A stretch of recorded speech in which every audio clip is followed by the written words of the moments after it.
All right, so next up is going to be talking about B2B sales and sales follow-up strategies following up from leads from LinkedIn ads. Now, at this point, I hope your LinkedIn ads are crushing it. I hope you're seeing great leads coming into your sales funnel. I hope you're seeing the perfect job titles at the right types of companies that you want to be seeing. So next is how is your salespeople and your sales team going to go follow up with these leads to set meetings and close sales.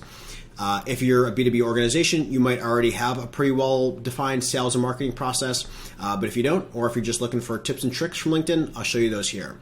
I'll start by sharing some data of what we see in the industry, some averages, and I'll share what our typical recommendations are and best practices. And then I'll even share an example of what it looks like to follow up with leads off of LinkedIn.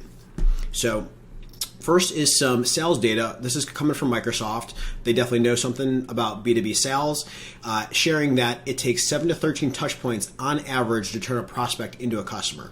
Now, we all love the one-shot closes, and I hope you get a lot of those, but for the most part, most of your prospects are going to take several follow-ups to turn them into a customer. And purely, it's because people need to have enough information to be ready to take that next step. Once you've captured a lead, that person has probably just received a very little bit of information about you. They probably know a very little bit, or you've spoken to something that interests them. But now they need to know a lot more to be able to make a purchase or to even be comfortable setting a meeting. In the B2B world, there's usually other stakeholders involved. Higher price tags require approvals. So due to that, you usually need lots of touch points to be able to convey that information, involve those other people, and close the sale. We recommend tracking these touch points in your CRM system so that you can track, how many times has somebody been touched, and also so that you can just set up your sales process to engineer this many touches in your sales process. Next is information that in the B2B world, the average sales cycle does tend to be between 3 to 6 months. So it's important to have your follow-up process extend over that period of time. And that's an average for the B2B world in general. Your industry, your offer, your product or service might be different than that. But some B2B sales cycles, some companies are only making a purchasing decision once per year. Some are making that more frequently or can be open to it more frequently. But it's important that your sales process is going to extend over that period of time. And as you're capturing leads, somebody might be interested but isn't ready to pull that trigger up until 3 to 6 months down the road from here. Or if you think about it, maybe in a few months down the road, their boss mentioned something in a meeting, or a problem that they had got to be a lot bigger of a problem, and now they're ready to pull that trigger and make that purchase. And if you think about how your prospect is kind of entering your funnel, again, they're on LinkedIn.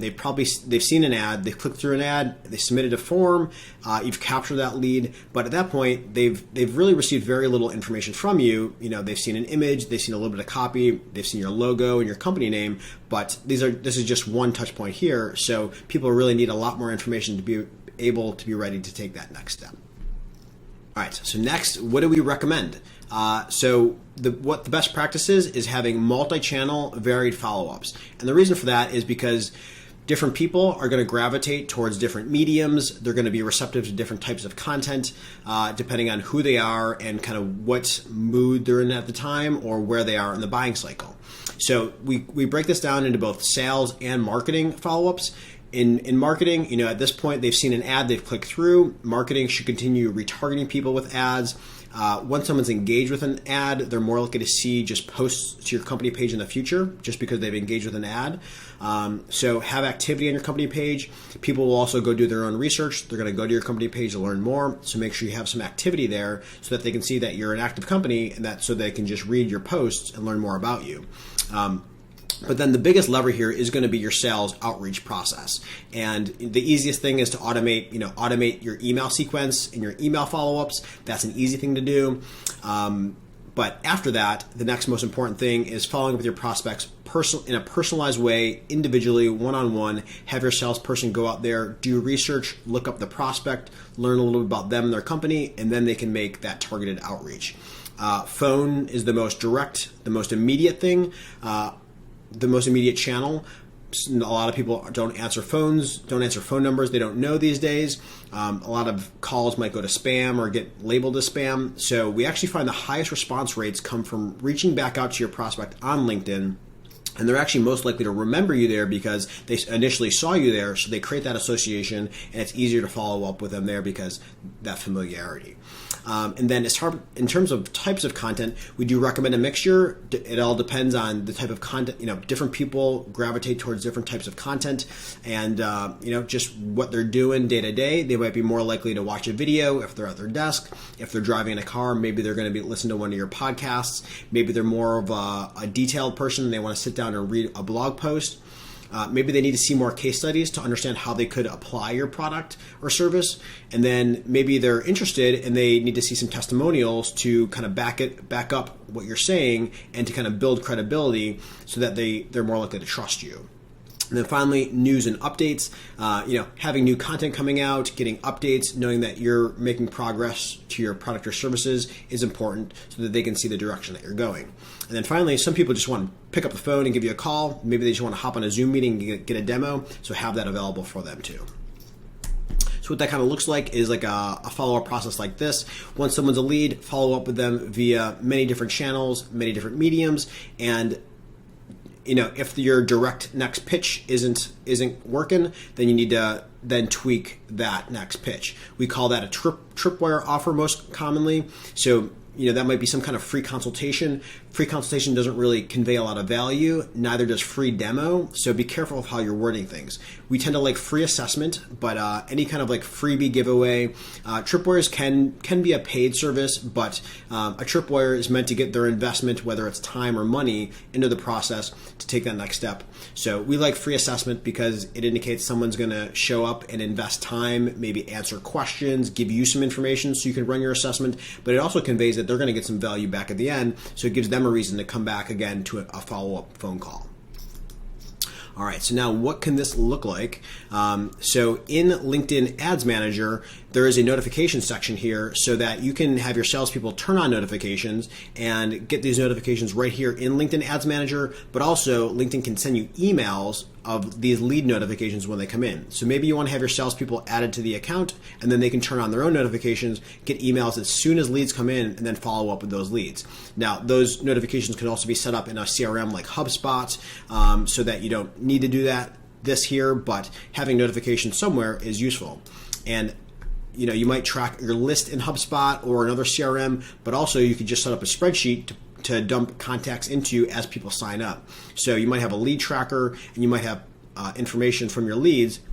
Maybe you're capturing LinkedIn profile URL, and we do recommend capturing that because you can go to their profile and then do a lot more and get a lot more information off their profile. So for a demo case here, say Greg signed up for one of our lead magnets, I can go click on Greg's profile. It'll pop it up in LinkedIn. I can learn a lot more about Greg and his company. And then there's lots of tools out there where you can do additional contact enrichment to get even more information. If I'm just capturing email address, maybe I want to look up Greg's phone number. If I don't see it on the website, there's lots of tools out there that I can use to find, maybe find a phone number for either him or his office. Maybe I want to find additional email addresses. Some people have their personal email tied to LinkedIn. So if I'm using the LinkedIn lead form and it auto-completes to that, maybe I want to use a tool like Seamless or Zoom Info to look up other email addresses that this person might have so that I can have their professional, their work email that they might be more likely to be checking during the day when they had signed up for this. So what I can do is, now that I'm on Greg's profile, I have his name, his job title, and the company that he works at. If I want to use a tool like Seamless, I'll show you what that looks like. So I'm hopping over here to Seamless. This is what Seamless's interface looks like. I can search by job title, company, keywords on their profile, and then name.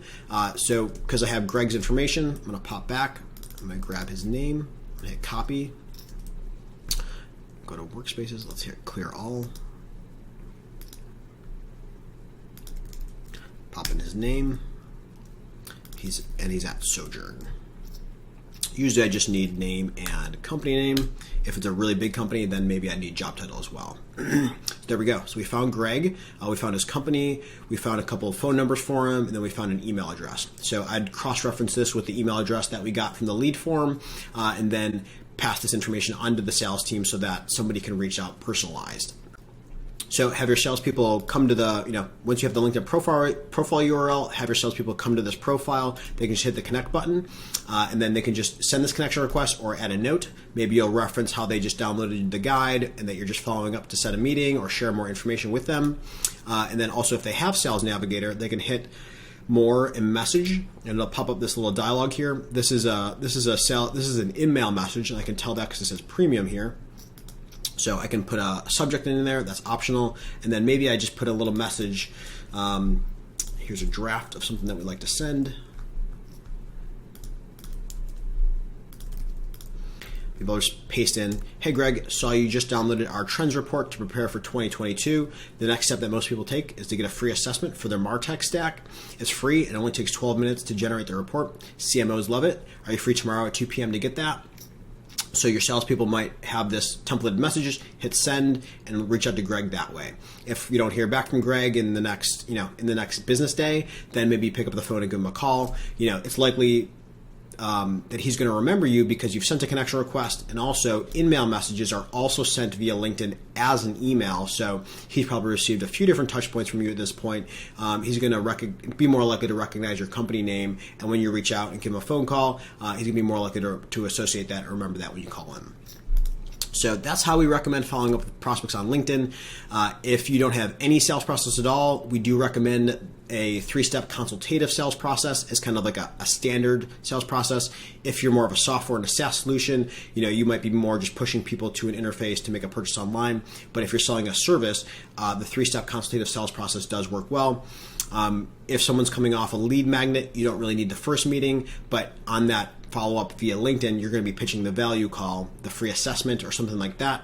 We call it a tripwire. So someone's going to show up to that value call in order to get this feedback from you in the future, this assessment. So they're going to show up to this call. It's a chance to ask a lot of questions, get to know them, they get to know you and learn more about your product. And then it also gives them a reason to come back to that feedback call later because you're going to go run your assessment, create your report, and then you want to give it back to them, but get on another call to share that with them. And then this can also double as your sales closing call.